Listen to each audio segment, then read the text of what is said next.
Olá pessoal, sejam bem-vindos, sejam bem-vindas ao Cinematório Café, podcast do site Cinematório. Eu sou Renato Silveira. Oi, eu sou Kel Gomes. E neste episódio nós vamos falar sobre o filme Batem à Porta, mais novo thriller do diretor M. Night Shyamalan.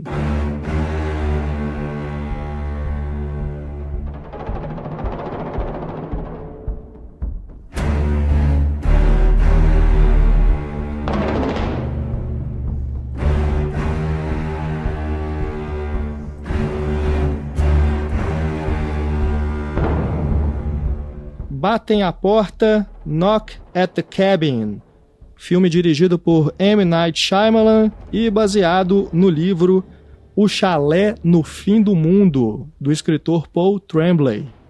O roteiro é baseado em um livro, então é a segunda vez seguida que o Shyamalan faz um filme baseado em um outro material que não foi de autoria dele, né? O Shyamalan é mais conhecido por filmes em que ele também escreve roteiro.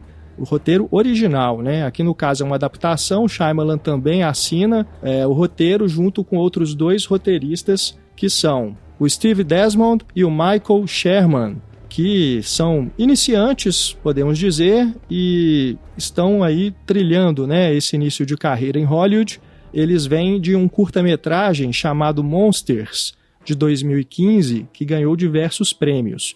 E aí eles tiveram contato com esse livro do Paul Tremblay, ofereceram por estúdio, o roteiro ficou ali na chamada Blacklist, né, que é a lista dos roteiros não produzidos, os melhores filmes não produzidos, né, de Hollywood, até que a Universal Pictures se interessou em finalmente levar o projeto adiante.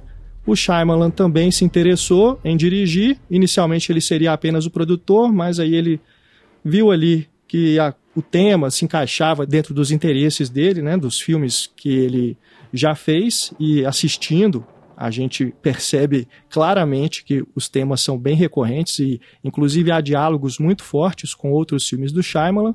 E aí a gente tem esse filme que estreou nos cinemas brasileiros agora em 2023, um filme que fez sucesso de bilheteria e tem, claro, sempre as polêmicas, né? O Shyamalan sempre traz questionamentos, né? Para além das questões que envolvem amar ou odiar o cinema do Shyamalan, a história, que os rumos que ela toma também trazem aí questionamentos e a gente espera poder discutir um pouco disso tudo aqui no podcast, que tem a participação de Ana Lúcia Andrade, professora da Escola de Belas Artes da UFMG e que está sempre aqui conosco, nos dando o prazer de conversar e enriquecer os nossos debates sobre vários filmes, inclusive os do Shyamalan, né? Acho que todos do Shyamalan que a gente já gravou o podcast, a Ana estava presente. Tudo bom, Ana? Oi, gente. Saudade que eu tava. Bom voltar para falar dele, né? Já que ninguém gosta, mas a gente gosta. É verdade. A gente é fã do Shyamalan, né? Não é segredo para ninguém, mas claro que a gente, quando tem alguma questão, a gente discute, né? Então vamos ver se, em relação a esse filme, se tem algum problema para a gente debater, né? Eu tenho algumas questões aqui, hein? Vamos ver. Bom, antes da gente começar, só fazer o convite rapidinho aqui para você que ainda não conhece o Cineclube Cinematório, entre lá no nosso site, cinematório.com.br, e clique no banner ou nos links que você encontra espalhados pelo site para você conhecer o Cineclube, que é a nossa iniciativa para a gente manter o Cinematório no ar, para a gente conseguir continuar a fazer os podcasts, pagar as despesas com hospedagem, né, e tudo que a gente precisa para poder fazer o nosso trabalho. É um crowdfunding, o principal objetivo dele é realmente manter o Cinematório funcionando, mas você também recebe alguns benefícios exclusivos, né? Quem apoia o Cinematório recebe conteúdo que eu e a Kel preparamos só para apoiadores e apoiadoras. Esses conteúdos incluem newsletters, enquetes de escolha de pauta, tem também o nosso grupo fechado de bate-papo no Telegram, entre outras recompensas, né? Recompensas assim, entre aspas, né? São realmente só algumas contrapartidas que a gente dá para você que nos apoia, nos ajuda a continuar com o site no ar. Então entre lá, cinematório.com.br, para você fazer parte do nosso Cineclube. E claro, uma outra maneira de você nos ajudar é ouvindo os podcasts do Cinematório pela Orelo. A Orelo, que é a plataforma brasileira de podcasts que remunera os criadores de conteúdo. Ouça os nossos podcasts pela Orelo e nos apoie também pela Orelo, né? O Cineclube ele fica lá dentro da Orelo, então você apoiando por lá a gente ganha um valor extra, inclusive. Faça isso, venha fazer parte, nos ajude. Você que gosta de cinema vai gostar também de fazer parte do Cineclube. Entre no nosso site cinematório.com.br.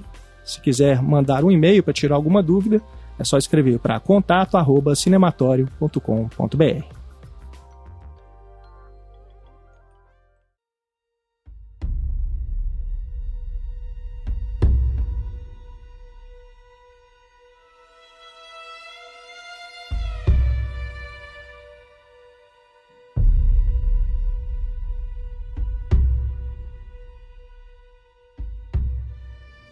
E olha, você que está ouvindo aqui o nosso podcast, talvez esteja aí percebendo esse som de chuva ao fundo. Estamos aqui gravando debaixo de um temporal em Belo Horizonte e é para provar para vocês que a gente não para, né? A gente atua na resistência, a gente grava nas condições que forem necessárias. Então, ó, temporal aqui em Belo Horizonte, a gente tenta editar aqui, limpar um pouco o áudio para não incomodar vocês, mas caso vocês percebam em algum ruído de fundo, é isso, tá bom? Só para avisar.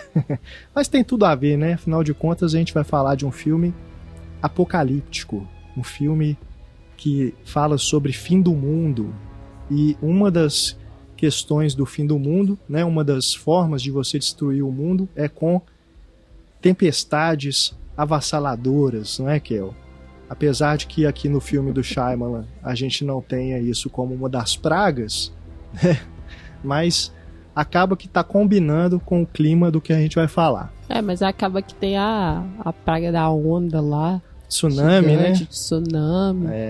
Mas o interessante é que o fim do mundo em si, ele é essa ameaça que está por fora, né? Sim. Eu gosto como o Shyamalan, ele está sempre subvertendo algumas noções de gêneros, né? Gênero do fim do mundo, as catástrofes, né? O fim do mundo em si acaba sendo um dos espetáculos, e aqui não é, né? Assim como também o próprio horror do filme, né? Essa coisa da invasão de uma casa, que também é um gênero, um subgênero do horror. Sim, sim. Também ele subverte isso em muitos elementos, então eu gosto, né, como ele acaba mexendo, né, modificando coisas que são muito conhecidas dos gêneros para tornar uma história muito própria e muito autoral, né, que por isso todo mundo sempre faz muitas conexões de um filme recente dele com outros filmes, né? Sim. Porque a autoralidade está sempre ali. É verdade. Temas recorrentes. A gente vai falar sobre isso, resumindo aqui rapidamente para você que está ouvindo o nosso podcast, a sinopse básica é que nós temos ali uma família formada por 2 homens e uma garotinha de descendência asiática que estão passando ali um fim de semana numa cabana, né, uma casa dessas de campo no meio de uma floresta, quando chegam 4 pessoas estranhas, invadem a casa onde eles estão hospedados e obrigam essa família a fazer uma escolha, né? Tem que sacrificar um dos 3, para que o mundo não acabe. Simplesmente isso. Para que pragas apocalípticas não sejam soltas aí para devastar a humanidade. E é aquela situação, né? Você escolheria alguém da sua família para poder ser sacrificado para salvar o resto da humanidade? Essa é a questão principal, é a premissa básica. E aí você vai lidando com diversas situações a partir disso no filme. A gente tem aqui a fotografia do Jerry Blask, que trabalha com o Robert Eggers, né? Fez a fotografia de A Bruxa, O Farol, inclusive indicado ao Oscar por esse filme. O Homem do Norte, mas também já tinha trabalhado com Shyamalan na série Servant. Também da série Servant, ele trouxe outro diretor de fotografia, são 2, né? Que é algo raro da gente ver, o Lowell A. Mayer. Na montagem, temos a Noemi Catarina Preiswerk, que também trabalhou em Servant, e na composição da trilha sonora, uma compositora, a Herdis Stefan Doherty, que é islandesa e está iniciando uma carreira, né? Tem 2 filmes que ela fez a música que foram lançados no Brasil, que são O Ódio que Você Semeia e O Sol Também é uma Estrela. O elenco de Servant tem o Dave Bautista como o ator mais conhecido, ele que é o ator do Guardiões da Galáxia, né? Que interpreta ali um dos super-heróis do filme, ou anti-herói. Temos também o Jonathan Groff, o Rupert Grint, que é mais conhecido pela franquia Harry Potter, mas também está em Servant, trabalhando com Shyamalan. Temos ainda a Nikki Amuda Beard, Ben Aldridge, a Abby Quinn e a Kristen Cui, que está aqui fazendo o papel da pequena Wen, uma garotinha formidável, né? Aliás, o Shyamalan com crianças, ele sempre faz um trabalho muito memorável, né? Feita aqui a apresentação do filme, a gente diz que teremos spoilers, claro, né? Não tem como não falar desse filme sem entrar em spoilers. Inclusive, antes de assistir, né? E a gente foi assistir logo na estreia, né, Kel? Mas como a gente sabe que tem cabines de imprensa, tem pré-estreias, né? Eu estava evitando rede social para não ter qualquer tipo de informação sobre esse filme. Ainda bem, né? Os filmes do Shyamalan é bom você ir bem assim, né? Com a mente bem fresca mesmo, de informações para você ser surpreendido. Então, fica aqui já o aviso que entraremos em spoilers desde já, e caso você ainda não tenha visto o filme, vá correndo para o cinema porque ainda está em cartaz no momento que a gente está publicando esse podcast. E em breve também, né, você já poderá ver no streaming. Então vamos lá. Eu queria começar falando, trazendo aqui para a nossa discussão, essa questão da parábola bíblica, né? Porque isso já fica bem desde o início, sim. É evidente que nós estamos lidando com essas questões apocalípticas, e quando chegam ali os 4 estranhos, você talvez já pense logo de cara, mas ao longo do filme isso vai ficando cada vez mais claro. A questão dos 4 cavaleiros do Apocalipse. E aí você tem essas pragas que eles dizem, né, que vão ser lançadas no mundo, caso a família ali não faça a escolha de sacrificar um integrante dela. Então, essa questão bíblica da fé, né, da crença, da religiosidade, é algo que está sempre presente nos projetos do Shyamalan, né? Falei muito da série Servant aqui, quem está assistindo sabe o quanto que isso é forte. E se a gente for lembrar aí de outros filmes, né, sempre lidando com essa questão da espiritualidade, de algum modo isso acaba entrando, né? Vamos pensar, por exemplo, no filme de ficção científica, né, como Os Sinais, que tem a ver com invasão alienígena, né? Ali tem uma questão muito forte da religião, porque o protagonista é um ex-padre, né? O papel ali do Mel Gibson. Então, essa questão da crença, ela está sempre muito presente, e eu gosto muito de como que o Shyamalan olha para isso como uma forma de você disseminar o medo, né, a partir das crenças, né? Uma crença ou outras crenças podem levar você a ter medo, caso você não acredite em alguma coisa, caso você fique em dúvida, caso você não faça algo baseado naquilo que você supostamente acredita, baseado na religião. Então eu acho que é um ponto de partida interessante para a gente pensar aqui o Batem à Porta, porque é esse filme de horror, é esse filme que tem essa premissa bem básica, até a forma como ele é realizado, você pode pensar num filme B, sabe? Com aqueles filmes dos anos 70, assim, que eram feitos. Uma coisa bem, né? As tramas, né, do Shyamalan sempre costumam ir nesse ponto, assim. Tem uma coisa bem simples na superfície, mas você vai escavando, você vai chegando em temas mais complexos. Então, eu gosto de pensar no filme assim, sabe? Que ele traz essa questão religiosa para discutir coisas que são mais profundas e complexas, como isso, né? Você acredita que o mundo vai acabar se você não tomar uma decisão? A princípio, não.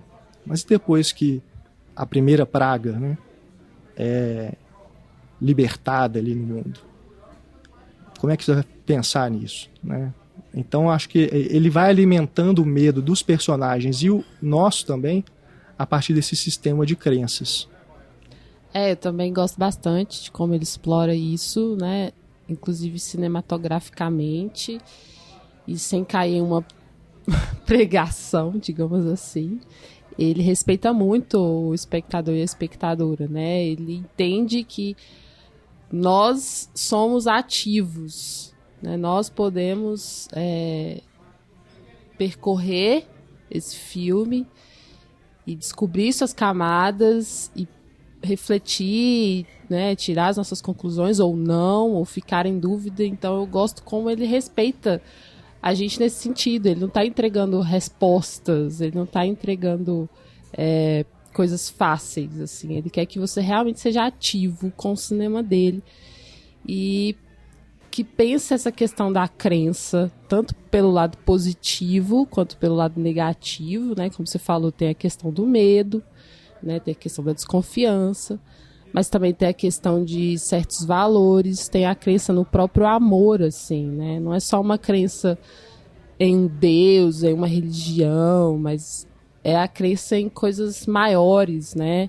Então ele sempre está colocando muito o indivíduo em relação ao coletivo. Isso para ele é uma questão que perpassa todos os filmes, né? Ações, modos de agir que são individuais, mas que podem afetar toda a humanidade, né? E é um filme de uma questão ética, uma questão moral, assim, um dilema, né? Que é bem interessante, porque você realmente fica dividido. E não sei vocês, mas eu oscilei bastante entre acreditar e não acreditar. Eu acho isso massa, porque você vê o quanto que a gente pode ser modulado, né?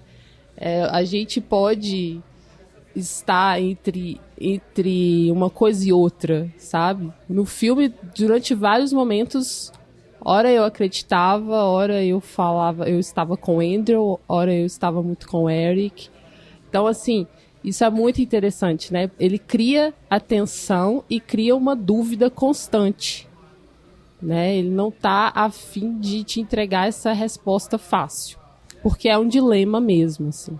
Ainda mais depois do que a gente viveu, eu acho que ele foi bastante corajoso de entregar um filme falando sobre isso, porque quem tinha muita fé na humanidade, eu acho que perdeu um pouco da fé por ver o quanto que a gente é despreparado para pensar coletivamente, né? Você fala em relação à pandemia, né? Exatamente, em relação à pandemia, para ver o quanto que as pessoas elas estão muito individualistas, né? O quanto que interesses muito escusos são colocados à frente de interesses de interesses de vida, de interesses de proteção, enfim. Eu achei muito corajoso da parte dele trazer esse filme nesse momento, assim, porque, pelo menos pra mim, assim, eu fiquei pensando muito a questão da coletividade, o quanto que ela foi afetada, sabe? A pandemia, eu tinha uma noção de humanidade e que com a pandemia, de certa forma, eu fiquei muito mais cética, porque eu vi coisas acontecerem que eu jamais imaginava que seriam da forma como aconteceram, sabe? Absurdos mesmo, né? Então, eu ainda tô até processando, eu gostaria muito de rever o filme, assim, nesse sentido, porque em alguns momentos eu pensava, olha, essa humanidade não merece esse sacrifício, sabe? Por conta de tudo que a gente foi atravessado. Em outros momentos eu pensava, caramba, mas é isso. É o individual em relação ao coletivo. Olha a sua responsabilidade. E ali tá sendo dito, né, que essa família foi escolhida exatamente por ser uma família de um amor muito grande, né? E é interessante que seja uma família formada por 2 homens gays e uma menina adotada, porque tem também esse histórico de uma hostilidade da sociedade contra eles. Então isso ainda pesa mais, né, essa questão da experiência deles com o coletivo, e que agora eles estão tendo que responder a isso, só que de uma forma assim, radical. É um dilema grandioso que eu acho que para debate filosófico, debate, né, de questões assim, para se pensar mesmo as nossas... Para sair do conforto, né, e de respostas automáticas, de verdades absolutas, ele propõe que você saia desse lugar. É isso que eu acho formidável nos filmes do Shyamalan. De forma alguma são filmes confortáveis, né? Você não se sente seguro nos filmes dele. Exato. Ele te balança. E antes, eu me recordo muito que ele colocava essa questão de crer no que é duvidoso, e isso poderia salvar a família, né? Agora, mais ousado, de certa forma, porque crer no que é duvidoso não salva a família, é o contrário. Na verdade, vai desestabilizar completamente essa família, mas vai salvar a humanidade, né? Quero ouvir a Ana, porque a gente fica inicialmente do lado dos pais ali, né, dos dois, do Andrew e do Eric e da Wen. Porque você pensa, né, Ana, assim, é uma família que vem sofrendo hostilidades. São 2 caras que têm esse histórico de homofobia até dentro da própria família. Nos flashbacks a gente vê, né, as dificuldades que eles enfrentaram para assumir um relacionamento, para adotar a filha. Então você pensa, será que a humanidade que hostiliza essas 2 pessoas o tempo todo merece ser salva? Né? É realmente uma questão que ele nos coloca, né? E nesse processo de identificação da gente como espectador com os personagens é bem complexo também, né, Ana? Essa premissa é genial, né? Eu até fui verificar se isso era do livro, se ele que colocou, né? Porque eu não li o livro, mas eu acho, até você falando aí que vai ter spoiler e tal, depois que você deu a sinopse, acho que a sinopse já é um grande spoiler. Já. Se a gente for pensar. Concordo. Porque eu que não gosto de saber nada, eu fui assistir o filme, o Toninho, sobre o quê? Eu falei, sei lá, eu não leio. Então, é muito bom começar o filme você igual aquela menininha. Uhum. Sem saber de nada, no meio daquelas imagens e tal, aquela menininha encantadora logo de cara. E aí ele cria uma situação que já te deixa numa expectativa, e exatamente em relação a isso que vocês falaram. Parece vários filmes que você já viu, você fala, meu Deus, uma menina sozinha, um brutamonte chegando, né? Ele pega os estereótipos que o cinema também ajuda a perpetuar, que tem na vida, né? E já lida com a gente de cara ali, né? A gente sim, saber o que vai ser com aquela menina, o que aquele cara tá querendo. O cara já não é muito... uma figura muito amistosa, digamos assim, até pelos nossos preconceitos, sim, né? Então aquela sequência inicial, eu acho ela primorosa, porque eu não sabia para onde o filme ia. E aí a menina fala que é um casal gay, né, os pais. E aí você começa a pensar que vai ser, tipo, fundamentalistas atacando aquela família, sabe? Sim. Eu pensei nisso. Eu também. Eu também. E que de certo modo de certo modo porque eles vão lá para acabar com a vida deles, sim, né? Literalmente, a deles e a da família. Por mais que o Leonard fale... nós não temos um pingo de homofobia, você não acredita no que ele fala. Sim. Né? Até o final ali, não, de você saber... A questão é essa. que o que ele estava dizendo tudo era verdade, né? Mas você não acredita. Porque o grande mote do filme, igual vocês falaram bem, né? É pensar, e aí, qual é a sua escolha? Você se coloca o tempo todo nisso. Mas a primeira grande questão é se aquilo é verdade ou não. Chega um doido na sua casa falando, olha, eles me ajudam a salvar o mundo, vocês têm que matar um de vocês. Você vai acreditar? Pode ser um fundamentalista maluco, querendo, sei lá, fazer valer a crença dele, né? É. Ainda mais nesse mundo maluco que a gente está hoje, né? Que as pessoas, elas talvez nem falem tanto no fim do mundo, mas o fim do mundo está tão presente nessa forma bizarra que a gente tem vivido, né? Esse povo neonazista, gente ignorante que ainda é pró-ditadura, né? Gente que acha que algumas pessoas merecem, são filhos de Deus e outras não. Então, eu acho que ele me bombardeou com tantas questões para fora do filme, e ele fica girando em torno disso, né?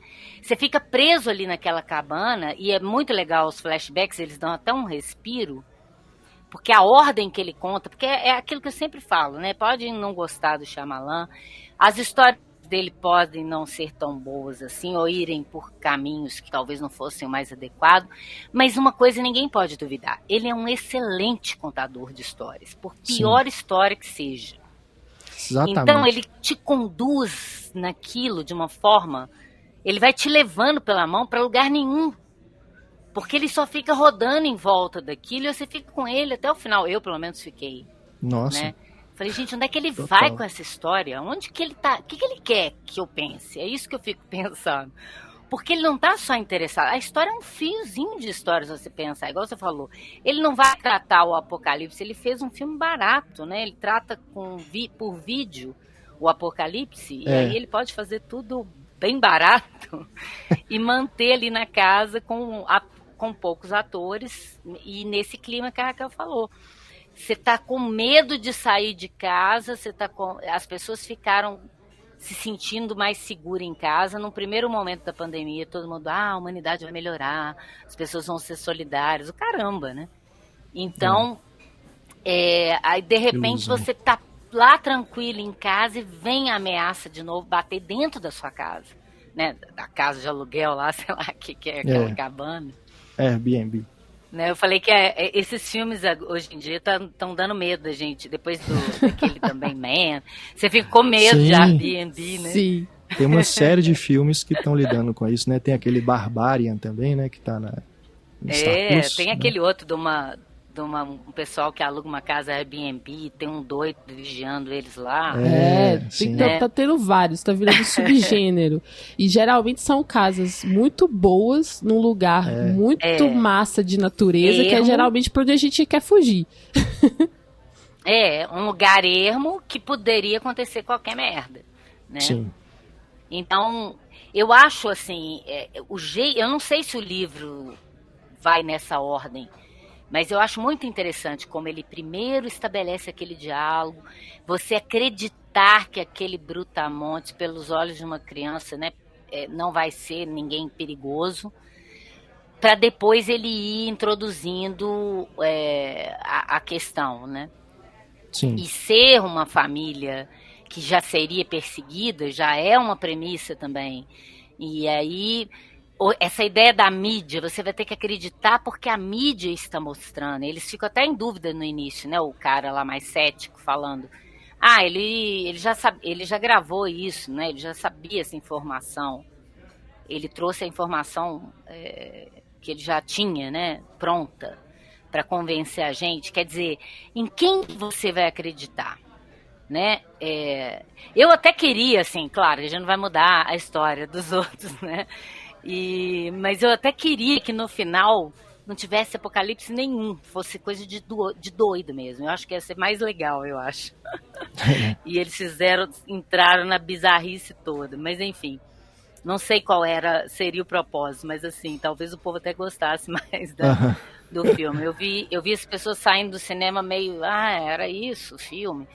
Não entenderam o jogo, é um jogo muito íntimo que ele está tratando, igual a Raquel falou, ele está propondo você se colocar em xeque com a humanidade, com o mundo, a partir de uma coisa bizarra. Sim. Uma coisa meio impossível, né? E eu gosto também desse jogo que ele faz com a gente.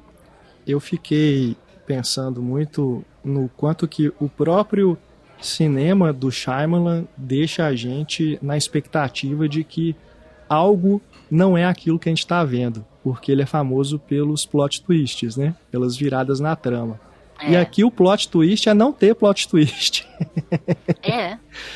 Porque eu fiquei até o final imaginando assim, não, agora vai ter um flashback e vai mostrar pra gente tudo que nada disso que esses doidos estão falando aqui é verdade, que tem alguma coisa aqui que essas... o que o Andrew estava observando, né, que eles ficavam olhando pro relógio toda hora, que aquilo que estava passando na TV era uma gravação, que eles podiam estar armando aquilo tudo. Eu ficava assim, não, agora ele vai mostrar, mas não mostra. Então na hora que o filme termina e você fala, caraca, era isso mesmo, era verdade.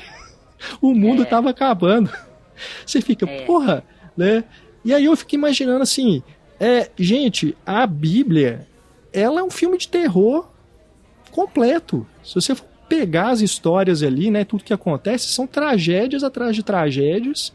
Então, se você imagina esse filme como uma história bíblica moderna, é isso.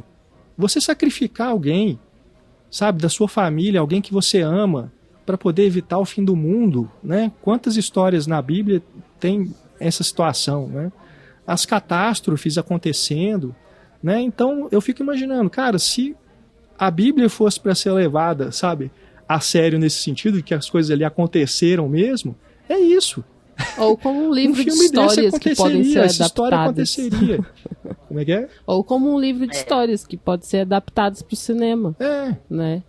Porque a gente não está lidando aqui com o real, no sentido documental, né? Com o registro real das coisas. Tem essa base ali, mas é uma história fantástica, né? Que tá lidando com um gênero fantástico. Ele gosta de fábulas, né? Ele gosta desse universo fabular. Sim. Né? Se você substituir os personagens por bichos, dá fábulas perfeitas, assim. É verdade. Porque ele tá interessado nesse jogo de que essa história ela é um pretexto para eu colocar questões. Ela não é importante em si.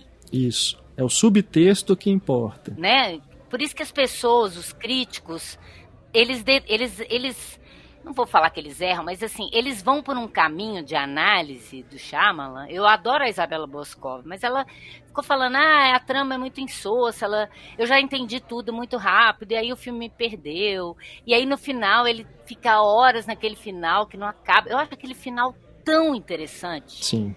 Ele mostrar do jeito dele como é que a vida vai continuar para aqueles dois, sabe, eu acho poético, acho muito bonito, mas eu entendo quem não gosta. Mas é isso, a pessoa quer ou uma reviravolta, ou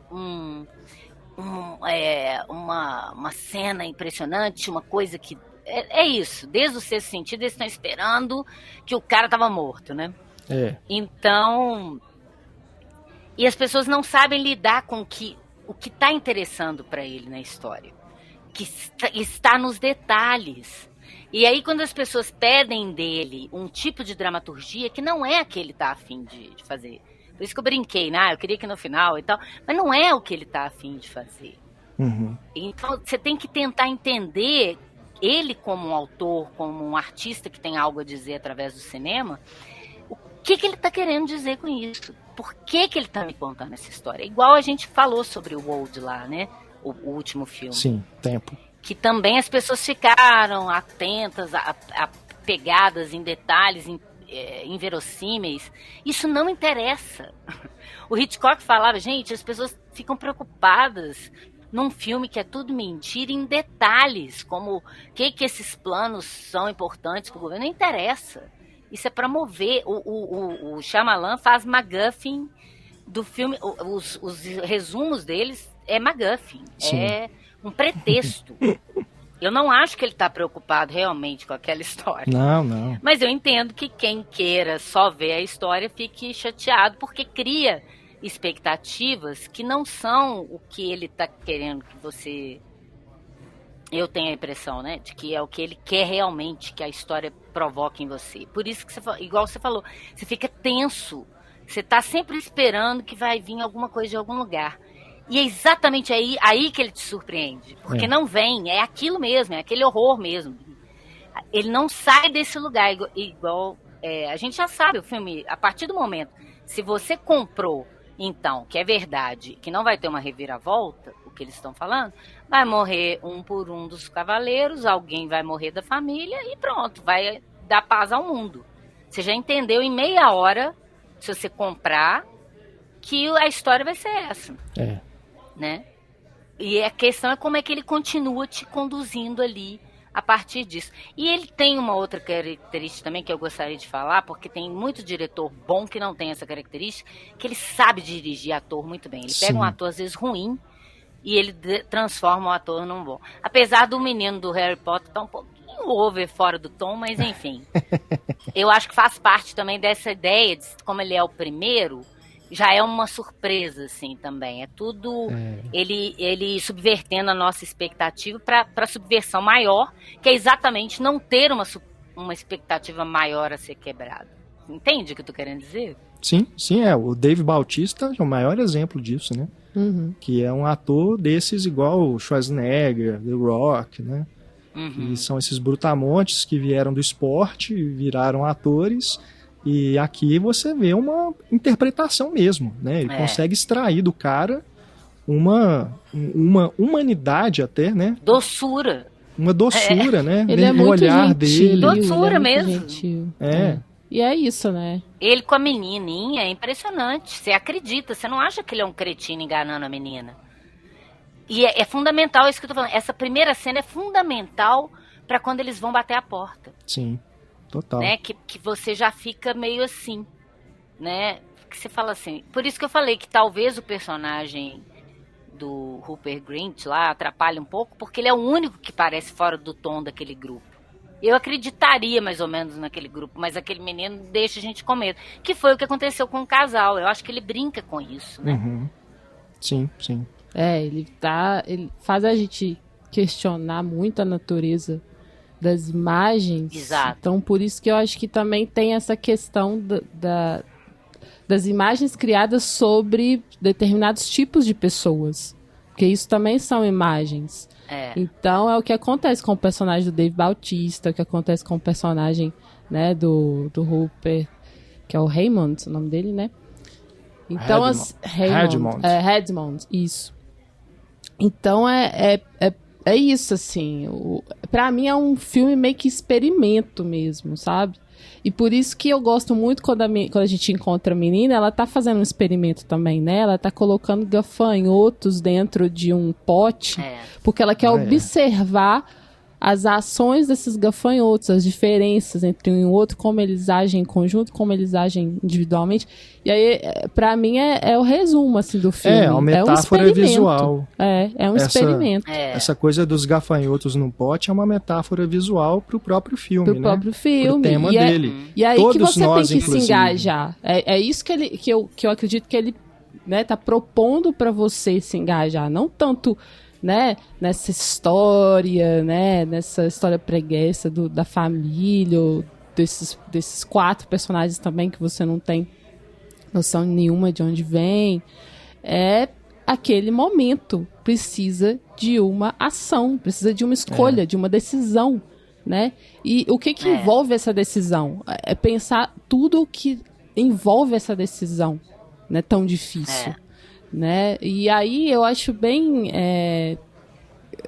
massa, na verdade, que ele, no final, ele seja isso mesmo, porque exatamente tem a ver com o próprio cinema dele, né? De que, de certa forma, as pessoas sempre estão criando muitas expectativas, por mais que já tenha um tempo aí que ele esteja mostrando que não criem essas expectativas, porque eu estou exatamente falando para vocês questionarem essas expectativas, questionarem essas imagens, sabe?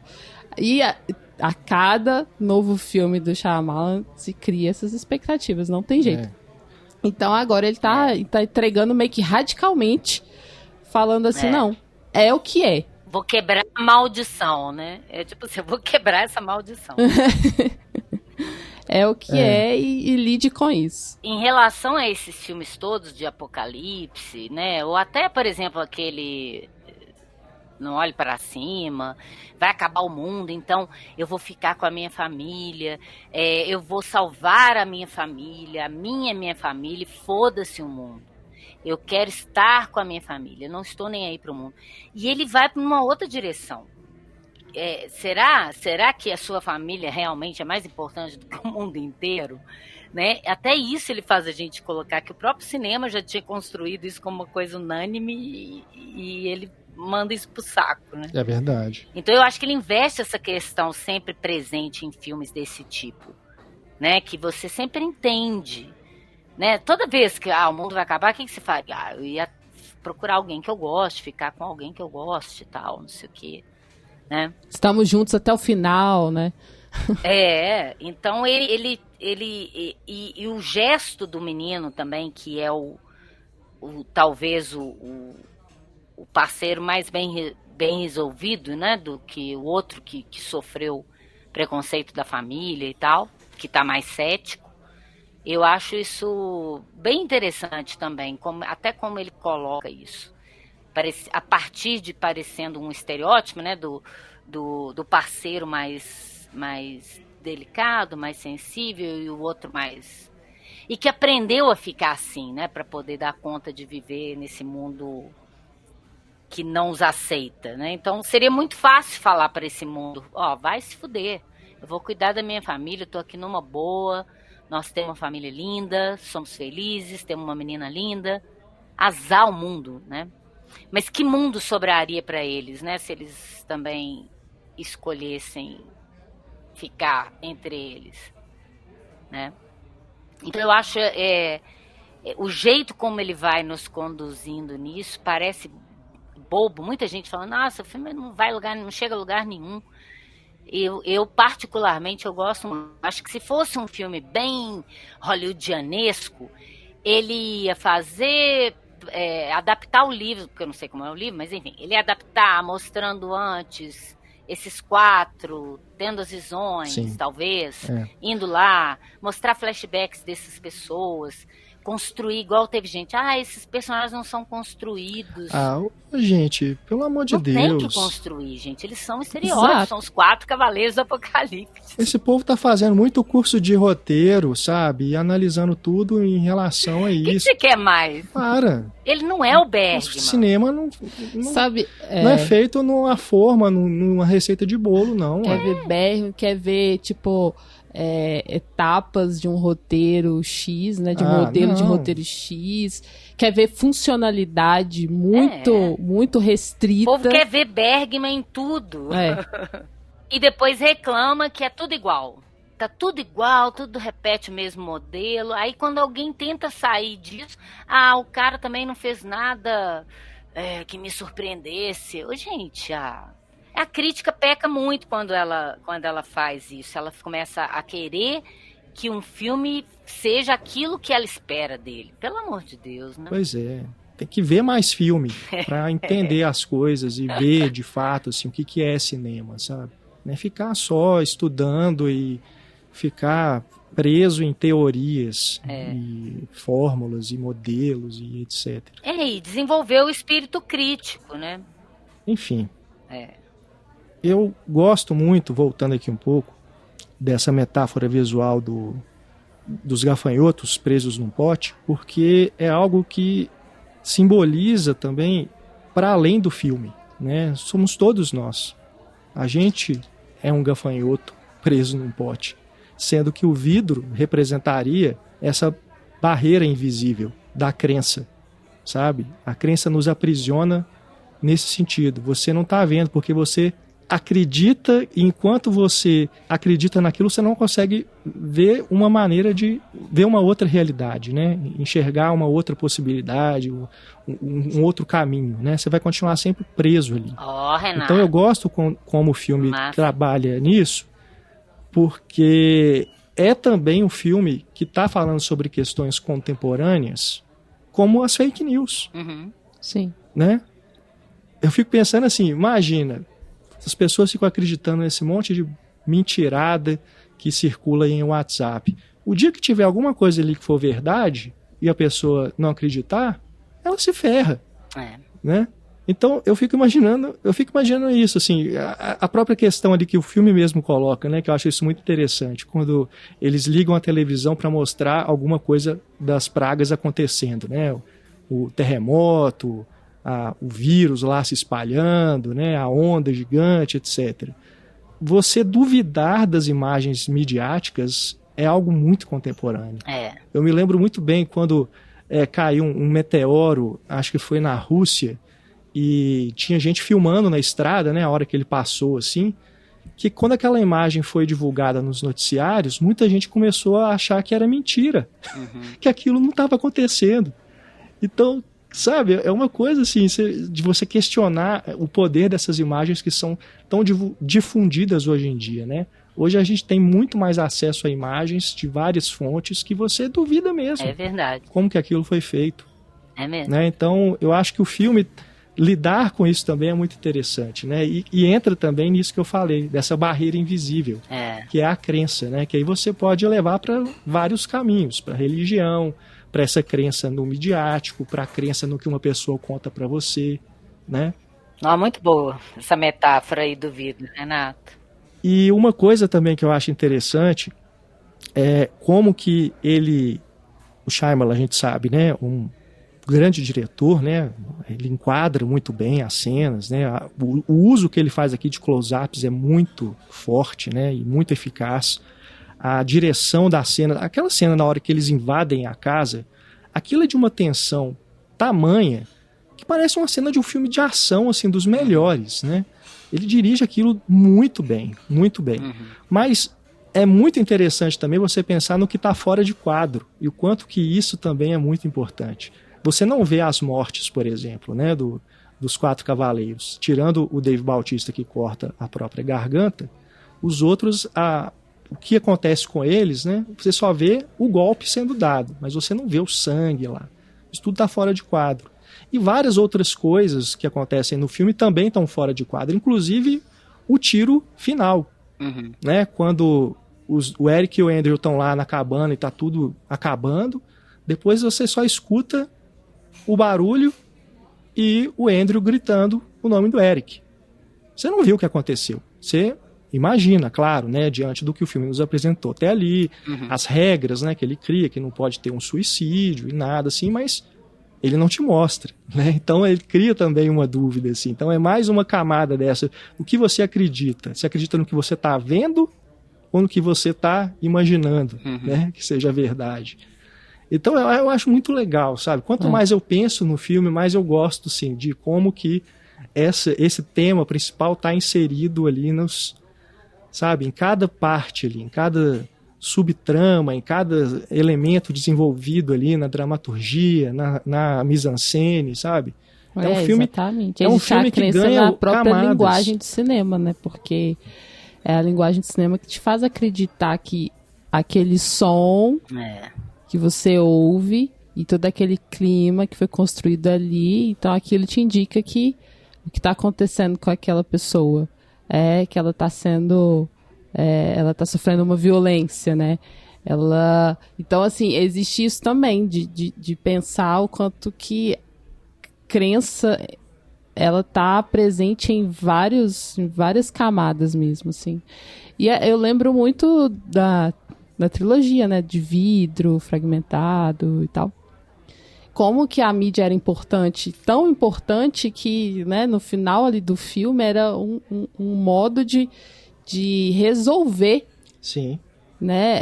Era uma questão que a mídia fosse a ferramenta para se resolver a história, né? Porque as pessoas precisavam ver isso televisionado, né? Precisavam ver aqueles super-heróis televisionados, assim. Isso está na filmografia dele toda. Se você pensa nos sinais, se você pensa lá no fim dos tempos, né? Tem eles vendo televisão muitas vezes. Se você pensa em A Vila, da questão da cultura do medo, né? Que foi disseminada pela própria mídia. Essa questão mesmo da natureza de todas as imagens e de todas as crenças. Pra gente pensar nessas relações, né? E como que ali no filme, o poder dessas imagens no poder da decisão também, né? No poder da decisão Sim. humana, né? De dentro da cabana, ele só tem o que está acontecendo no mundo de fora pelo noticiário, né? Que vai servir como uma espécie de baliza, assim, para avaliar se o que eles estão vivendo faz algum sentido ou aquelas pessoas são fanáticas. Então, assim, é isso o tempo todo, né? É você questionar o tempo todo o que se vê, assim. Isso é maravilhoso, eu acho. Então, por isso que não é tão...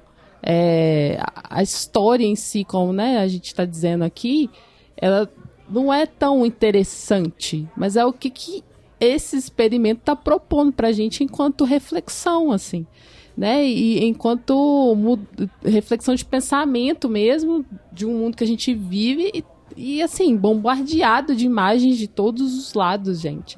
Então é preciso questionar as imagens cada vez mais. E ao mesmo tempo, né, essa questão também de você imaginar, igual o Renato falou, as pessoas veem uma coisa e não acreditam, mas elas criam uma coisa na cabeça delas, igual, se o comunismo vão comer meu cachorro, e as pessoas acreditam nisso, né? Elas não veem que não tem lógica, elas simplesmente acreditam. Uma coisa absurdamente sem lógica. Uma madeira de piroca, vai comer meu cachorro, vai dividir minha casa. E elas vivem com medo, acreditando eu adorei essa metáfora que você falou do vidro, porque é exatamente isso. Você está preso, você vê o outro lado, você vê a saída, mas você não consegue sair. Exato. Né? Você não, na verdade, você está numa prisão invisível, né? Apesar do vidro ser, né? O vidro ali sempre também um elemento que ele gosta, essa coisa frágil, né? E que ao mesmo tempo encapsula ali, né? É muito legal mesmo. Sim. Pode se romper, né? Pode se romper. Pode. Agora, você estava falando, né, Ana, que você não leu o livro, nós também não, nem eu nem a Kel. Inclusive, se alguém já tiver lido, que está nos ouvindo, manda um e-mail para a gente, né? Diz aí sua opinião, ou deixa nos comentários aí na página do episódio no nosso site. Mas a questão que eu queria trazer aqui agora é que o final do livro é diferente. Isso vários sites aí já colocaram, né? Porque ele mudou bastante, né, o que acontece ali, quem que morre e quem que não morre. Apesar de a história, né, a premissa é a mesma, os personagens são os mesmos, mas o que acontece é diferente. E como morre também, que é muito importante. Né? Então, o Shyamalan, pelo que eu li, os roteiristas falando, ele propôs a mudança porque ele achou que ia ficar muito pesado se mantivesse o mesmo final a mesma ordem, né, de acontecimentos do filme, do livro, até pelo tipo de cinema que ele faz, né? Então, vou dar aqui o spoiler do final do livro. Então é o seguinte, no livro, quem morre dos três primeiro é a menina. E acidentalmente, né, Kel? Sim, acidentalmente. Em uma briga pela arma, né, entre o Andrew, se não me engano, e o Leonard. O Leonard, que é o grandão. Uma briga pela arma, acaba acontecendo um disparo acidental que mata a menina. Então ela morre acidentalmente. Mas isso não serve aí, como sacrifício, porque foi acidental. Não pode, porque não foi uma decisão, né? Foi algo que aconteceu acidentalmente. Então... Mas interfere na decisão do casal. Isso, porque aí o que acontece? Uma das mulheres dos 4 cavaleiros, ela vai e mata o Leonard, e depois ela própria se mata, né? Ela vai embora, uma coisa assim. Aí o Andrew e o Eric pegam o corpo da Wen e vão andando, né? Rumo assim ao... indefinido, né? Sim, não tem uma decisão. O livro ele não define se realmente está acontecendo o final do mundo ou se aquilo era tudo um grande delírio coletivo dessas 4 pessoas e que, sabe, levaram a esse problema todo. Então fica na ambiguidade o final, mas a decisão dos dois, depois da morte acidental da menina, é foda-se, vou pegar o corpo dela e não vamos nos matar, né? Tipo, ninguém mais morre aqui na nossa família e a gente segue os 3. Só que esse seguir fica na ambiguidade, porque o leitor não sabe se é para um fim do mundo mesmo ou se nada aconteceu, sabe? Tá exato. tudo como antes. Gente, então o filme é muito melhor. Pois é, quando eu li sobre isso, eu também achei o filme melhor. Agora eu gostei ainda mais do final. Eu também gostei mais. E eu acho aquele final tão Shyamalan, ele e a menininha no carro, a vida segue como era antes, mas não dá mais. Mas vai ter que seguir, né? Então tá resolvido naquilo de põe a música, tira a música, sim, que foi, né? Muito legal. Aquilo é muito Shyamalan mesmo, né? Fiquei feliz que eu reconheci. Falei, isso não deve ser do livro, esse final é dele. Ainda bem, gostei de saber. É muito bom. E, nossa, assim, eu saí do cinema completamente assim, sem saber o que eu tava achando daquilo, sabe? Acabou assim, caraca. Até porque ele deixa uma dúvida que também está sendo bem discutida aí, né? Em rede social e em algumas críticas também, sobre essa questão dos personagens principais, né, do casal ser gay e um ter que matar o outro ser a solução para o fim do mundo, se isso não seria uma postura anti-LGBTQIA+. Né? Eu confesso que eu fiquei inicialmente pensando assim, que poderia ser sim uma questão muito delicada, né, de você apresentar dessa forma, ainda mais hoje em dia que você tem esse povo que é realmente fundamentalista, né, e que imagina que Bíblia não permite isso, que é a razão do fim do mundo, as pessoas serem homossexuais e tal, e o filme, de repente, ele termina falando exatamente isso, né, que a existência daquele casal colocaria fim no mundo, né, fim na humanidade, eles teriam que acabar um com o outro. Então é uma coisa complexa, mas ao mesmo tempo eu fiquei pensando naquilo que eu tinha falado aqui antes. As histórias bíblicas, elas são tragédias, sabe? Horrorosas, assim. É a catástrofe atrás de catástrofe. Então, poderia ser essa família, mas poderia ser outra também. E sendo essa família e terminar desse jeito, é uma tragédia que, sabe? Se a proposta do filme é ser uma história bíblica, gente, tá cheio de tragédias aí na Bíblia também. Né? Então, não quer dizer que o filme está sendo homofóbico por terminar desse jeito, né? Por colocar que é aquilo mesmo, né? Eles tinham que... É aquela família que tinha que tomar essas decisões. O que eu acho que... E aí é um problema que eu tenho com o filme, que eu acho que ele poderia ter explorado, é que ele poderia ter colocado isso de uma maneira assim, mais ampla. Não sei como, mas eu fiquei imaginando assim, que ele poderia resolver esse problema de ser o casal homossexual a razão, se colocasse pra gente que esse tipo de sacrifício, esse tipo de escolha, pode estar sendo feita todos os dias. Não é só aquela família, entendeu? Em outro lugar do mundo, já pode ter acontecido isso. E aí, uma catástrofe pode ter sido deflagrada, né? Porque uma pessoa não decidiu fazer um sacrifício, sabe? Isso é colocado no filme, mas aí entra nessa questão de que você precisa acreditar na história que eles estão contando, né? Esses 4 cavaleiros, porque eles falam que outras famílias não escolhem fazer o sacrifício. Então você percebe que não é a primeira vez que acontece, né? E talvez não será a última. E eles também comentam sobre estarem surpresos de serem um casal homoafetivo. Uhum. Eles não esperavam, assim. Uhum. E então eu acho que realmente existe a aleatoriedade, né? Isso não fica muito explícito, assim, e muito determinado, exatamente porque tá na fala deles. Então você tá questionando ali o quanto que é delírio, o quanto que é verdade, enfim.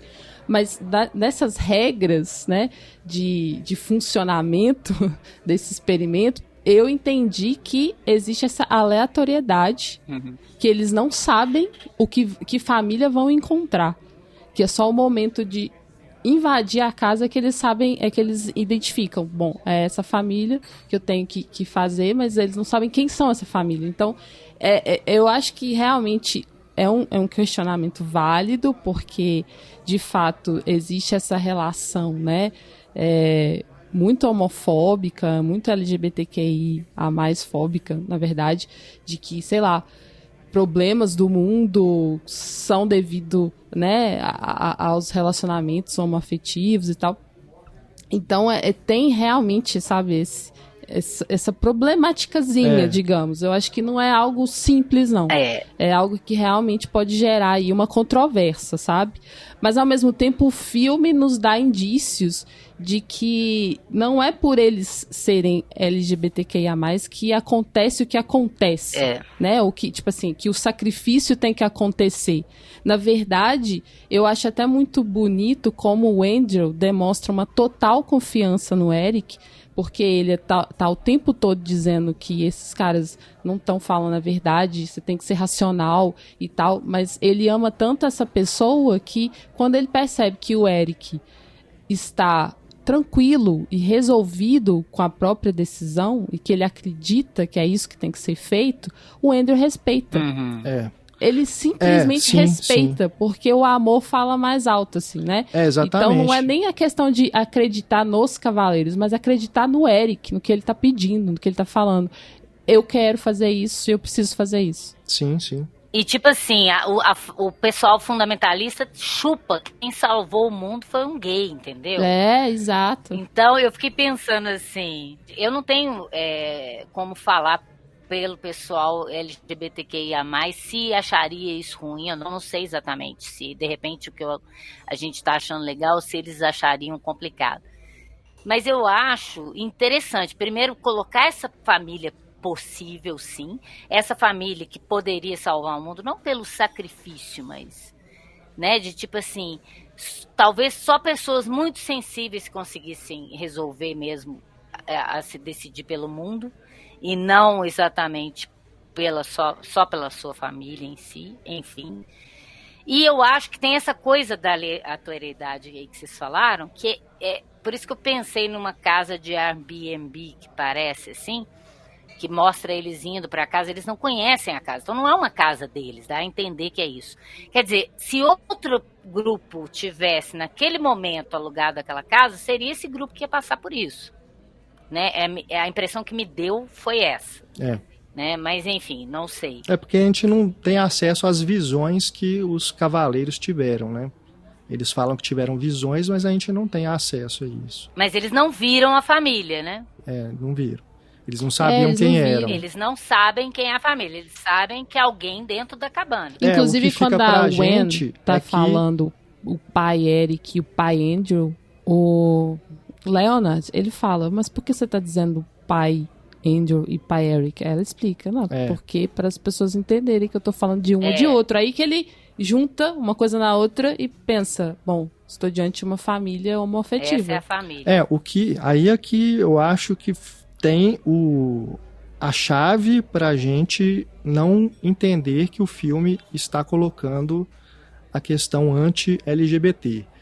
É porque aquela família que foi escolhida é uma família que se ama muito. Esse é o principal elemento que tem que ter, né? Quem tem que fazer o sacrifício tem que ser pessoas que se amam muito, né? Então, calhou de ser uma família homoafetiva, né? Mas não necessariamente é porque eles são homoafetivos, né? Até porque se fossem pessoas que não se amassem, ia dar a briga, porque um ia querer matar o outro, né? Tipo... não, e assim... Não ia sobrar ninguém. Não ia sobrar ninguém. Essa questão também, eu lembrei muito também lá do Fim dos Tempos, porque tem isso também, né, do amor ser a chave para acabar ali, né, as pessoas se reconectarem, né, voltarem a ter uma questão, a valorizar esses sentimentos, né, de amor puro. O amor e a confiança um no outro. Que tem assim. aquele anel, né, que muda o anel do humor, né, a cena final ali é isso, né, o clímax. Que tem muita gente que acha piegas, mas eu não acho. Eu acho muito bonito. Ah, eu também. Por isso O que eu qual? gosto tanto. No Fim dos Tempos. Fim dos Tempos é um que mais detonam. Ah, tá. Que é porque é o casal que tá brigando, né? Eles estão prestes a se divorciar e tudo. Uhum. E aí, no final, eles estão separados lá e quando eles entendem, né, o que pode fazer com que a maldição toda lá das plantas, né, acabe, aí é esse momento, né, do amor.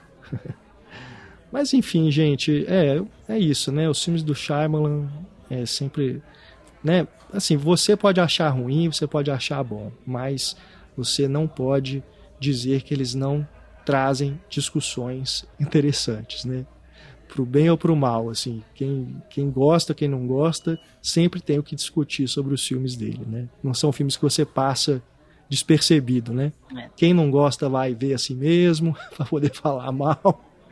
Quem gosta vai ver, né, e vai se maravilhar.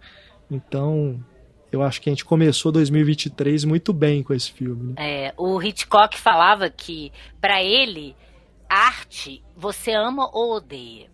O que não é arte para ele é aquilo que te deixa indiferente. Sim. E você pode odiar ou amar os filmes do Shyamalan, mas você não fica indiferente a eles. Exatamente. É isso que eu acho que é interessante, né? E é válido qualquer discussão. Sim, sim.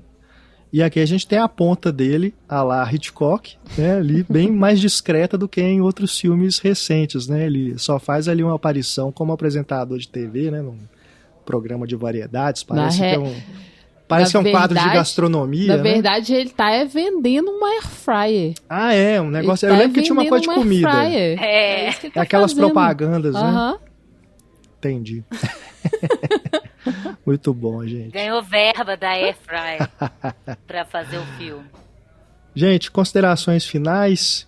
O que mais vocês querem comentar aí sobre o Batem a Porta? Vou só frisar que eu acho ele um excelente narrador, viu? Nem sempre o que ele narra é muito palatável. Eu não acho que é igual todo mundo fala, ele só vai piorando. Não acho. Não acho que é um dos melhores que ele já fez, mas é sempre interessante. É um diretor que eu gosto. Eu gosto de esperar pro filme dele. Eu não estou preocupada em me divertir ou em fazer minha cabeça, mas eu sei isso, que eu não vou sair indiferente, que eu vou ficar pensando no que ele quis me dizer com isso. E é isso que eu espero de um bom diretor. Concordo com você, Ana. Também eu acho concordo. Que mais do que ele fazer um filme melhor do que o outro, o mais interessante é ele fazer uma filmografia consistente, né, nesses temas que ele trabalha. Coerente, né? E que eu acho que na forma ele tem demonstrado uma evolução constante. Esse filme é de uma tensão absurda. Ele consegue manter assim, o suspense, né? Criar na gente sensações assim, de, sabe, terror absoluto nos momentos mais sutis. Né? E quando tem uma cena, por exemplo, daquela do banheiro, quando o Andrew, né, vai abrir a porta para ver se o Leonard tinha fugido ou não, caraca, bicho, é muito difícil você encontrar filmes de horror hoje em dia, né, desses diretores novinhos aí que o povo fica babando ovo, que conseguem criar a tensão daquela cena. E olha como ele é muito inteligente nessa coisa de colocar o acreditar ou não nos pequenos detalhes. Ali tá mostrando aquela janela pequena. E mesmo você sabendo que o Leonard é um brutamontes, você cogita a possibilidade de ele ter fugido por aquilo ali por algum momento, sabe? Mesmo que aquilo, assim, seja o mais improvável, assim, isso passa pela sua cabeça. Mas aí você lembra, não, calma. Aquele cara não ia passar ali, sabe? Ele tá escondido. É um fora de quadro. E é isso que eu gosto muito. E isso que é interessante que a Ana falou aí, né, de ser arte, porque é o que te provoca, entendeu? É o que te faz participar de uma construção de cinema que ele tá, né, te colocando ali, e você tá tendo uma participação ativa. Não é simplesmente, vou assistir e tudo vai me ser dado. Não, ele tá te convocando a participar. Isso eu gosto demais do cinema dele. Além de todas as questões que a gente já discutiu aqui, que são né, temas recorrentes, também o estilo dele, né? Eu gosto muito de como ele também coloca os pontos de vista, né? A gente está sempre numa perspectiva de algum personagem, assim. É bem interessante.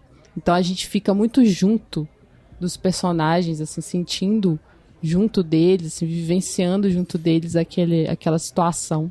Sempre um ângulo interessante, um enquadramento que nos diz muita coisa e que ajuda a gente a construir, né, essas percepções, essas reflexões todas. E ele cita, além do Hitchcock, dos filmes de terror e tudo, ele cita Ozu, gente. Aquele diálogo inicial, todo Ozu, de frente para a câmera, né? Porque, querendo que a gente se identifique com aqueles personagens que acabaram de aparecer. Eu acho bem interessante. Eu acho que ele é um experimentador. Ele faz igual o Hitchcock. Ele pega um tema que ele acha interessante. Como é que eu vou explorar isso também com a linguagem cinematográfica? Né? Essa coisa do enclausuramento. E é interessante como ele tem feito agora isso de pegar livros, né, para adaptar, porque o Hitchcock faz isso muito, né, Ana? Pegava uns livros assim, mudava depois no filme, no roteiro, aconteciam coisas diferentes, mas a base ele vinha de um livro. Parece que ele quis isso, né? Vou achar um material em que eu possa propor algo instigante para o público, sem muito firula, sem nada. É uma situação mínima, né? O fim do mundo é uma situação mínima. Estou falando assim, né? Em termos assim, você não vai para... Você tem acontecendo várias coisas em vários lugares, mas tudo através da televisão. Você tem aqueles flashbacks que vão intercortando a narrativa. Mas o cerne é todo dentro da cabana com aqueles personagens ali, tentando conversar. Como é que você conversa, né? Ô, gente, vem aqui, vamos conversar aqui. Como é que vocês vão me ajudar a salvar o mundo? Difícil, né? Uma situação muito. Que de cara ela já é instigante. Sim. Não, eu acho formidável, né? O tempo também, né? Ele se baseou num quadrinho, né? Não foi um livro, literatura, assim, mas foi no quadrinho. Então é interessante, né, esse caminho que ele tem tomado agora, porque antes os filmes eram todos baseados em ideias dele mesmo. Isso, gente, adorei aqui o papo sobre Batem a Porta. Obrigado, viu, Ana? Muito bom conversar com você, sempre. Eu que tenho muito a agradecer, gente, foi um presente para mim estar aqui hoje, poder falar do filme com vocês também. Massa, a gente volta a conversar aí em breve, porque temos filmes do Oscar, né? Oscar 2023 para conversar. Sim. Então, em breve, tem mais Ana Andrade aqui no Cinematório. Tô louca para falar de alguns, inclusive. Legal. Também tô louca pra gente conversar. Muito bom, Ana, voltar a gravar com você. Morrendo de saudades. Também, gente. Beijo, gente. Até a próxima. Muito obrigado pela audiência, pessoal. Se quiserem mandar algum comentário, escrevam para a gente nas redes sociais ou então deixem o seu recado no nosso e-mail, contato@cinematório.com.br. Temos também o Fórum da Aurelo, temos a própria página, né, do podcast no nosso site, cinematório.com.br. Aguardamos vocês, hein? Grande abraço, até mais, tchau.